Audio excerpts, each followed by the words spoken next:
We're happy to give you confirmation that your inner being exists and that you have access to it and that you are receiving the vibration of it and you are accurately translating it.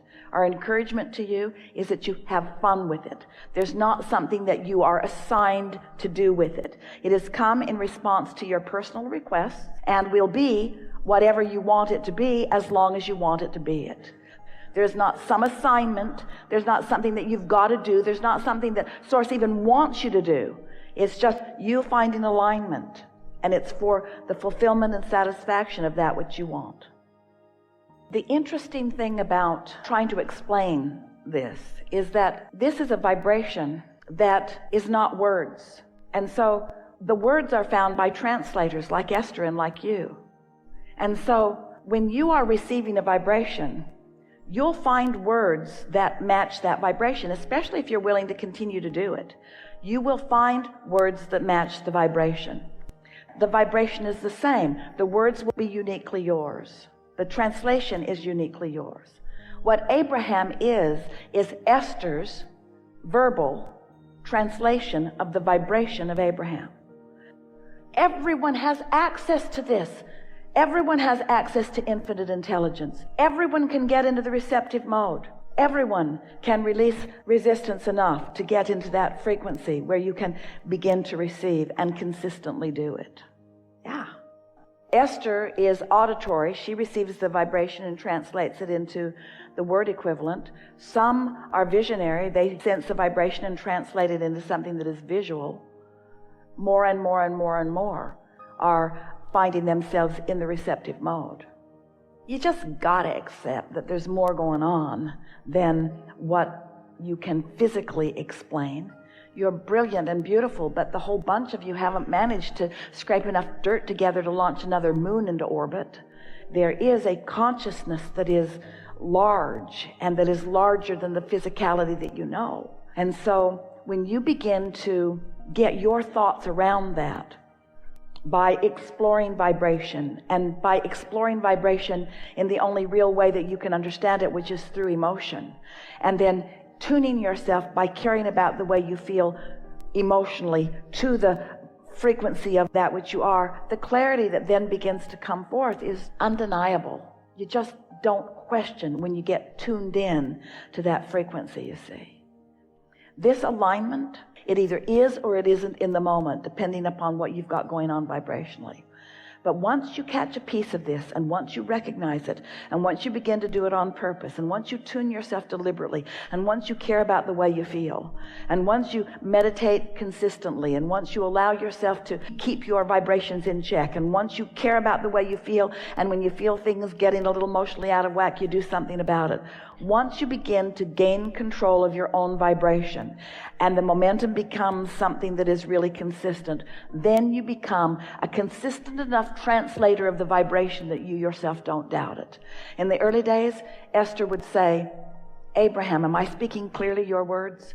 And every single time our answer to her was yes, even though we knew that her clarity was going to get stronger and stronger and stronger and stronger. Not once did we say, yes, you're doing good, but it'll get better, because she would have focused on what's wrong with what I'm already doing. In other words, it just gets better and better and better until in time, if you were say to Esther, Esther, do you have an inner being? She'd say, yeah. And does your inner being have a name? And Esther would say, the best name that they've been able to give me is Abraham.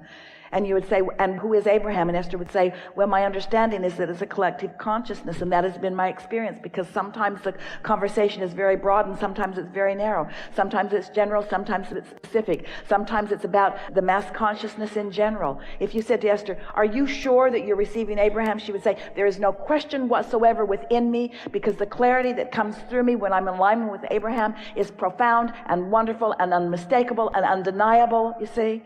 But it wasn't always that way with Esther. In the beginning, she'd say to Jerry, did that make any sense? And Jerry'd say, oh boy, did that make sense. You need to listen back to this recording. It made more sense than anything that I've ever heard.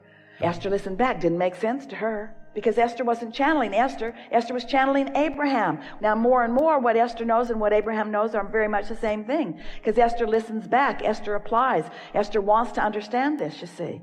But getting tuned in and being in the receptive mode, you get all kinds of information that you are not really practiced in. That's all right. That's how you know when to go buy the lottery ticket.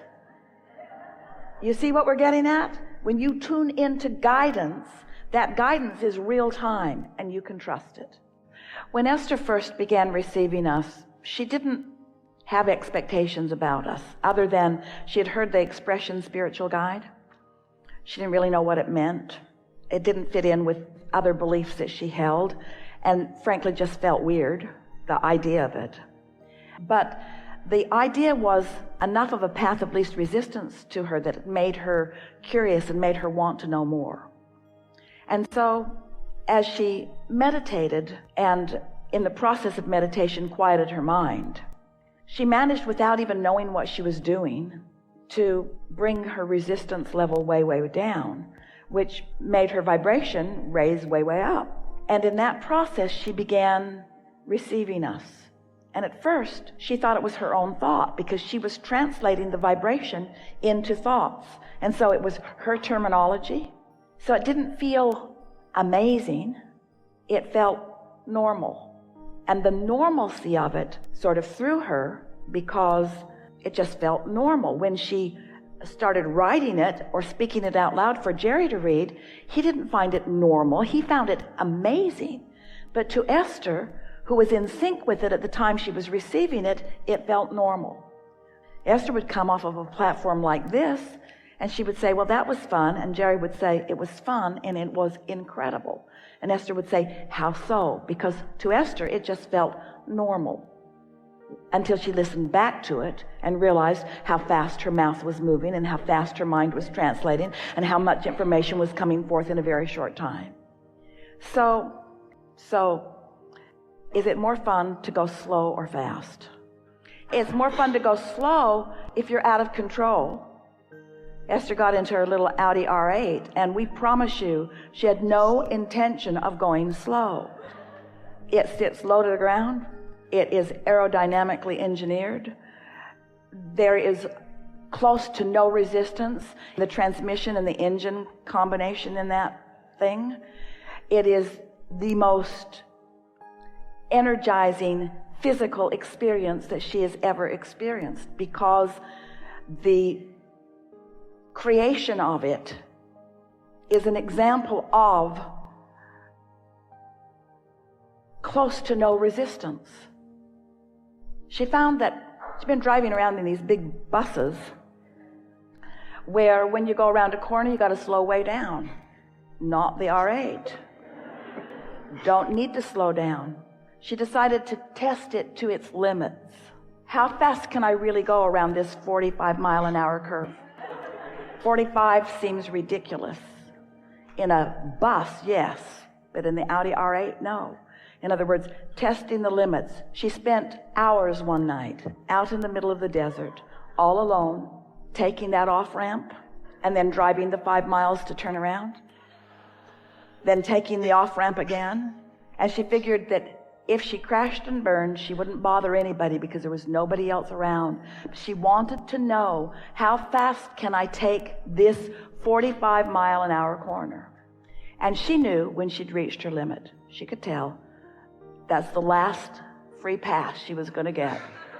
She could feel, because the dynamics, the physics of this time-space reality showed her under these conditions, on this track, it's a highway, on this track, in this car, under these conditions, this is as far as I best go until they devise an even better car. Or an even more experienced driver. There are a lot of variables there. So that's what you're doing. You're testing your limits. So when we ask the question, is it more fun to go fast or slow? There's no right answer to that, really. Conceptually, fast always feels better, provided there's no resistance. But if there's resistance so that fast makes you uneasy, then you want to slow it down. And so the answer that we want to come back from you is, Abraham, I'm not looking for fast or slow to be the right answer. I'm looking for alignment to be the right answer. I want to go as fast as I can go and not crash and burn. That's really what you want to say.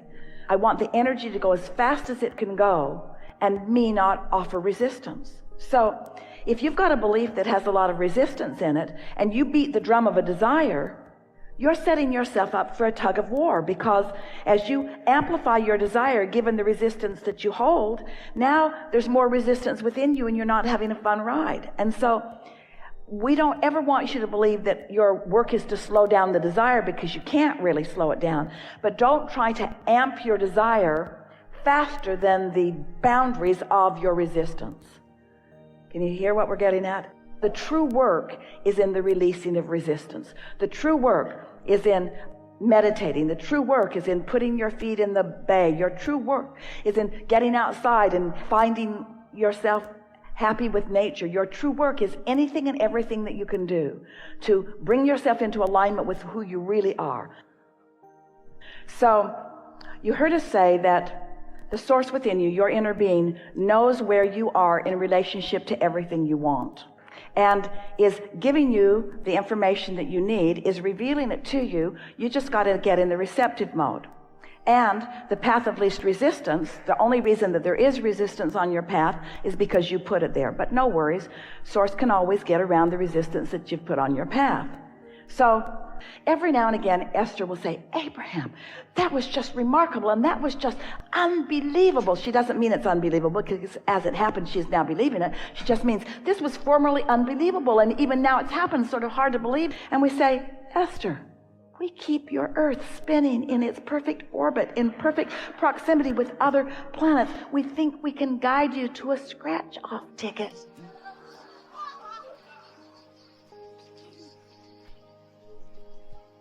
You all just make it harder than it needs to be. In other words, the money could be directly downloaded into your account. You wouldn't have to go through the gyrations that you go through if you believed it. Was it so specific, or was it engineered to get around the resistance that you had in place? Ooh, hear that. It was engineered to get around the resistance that you always have in place.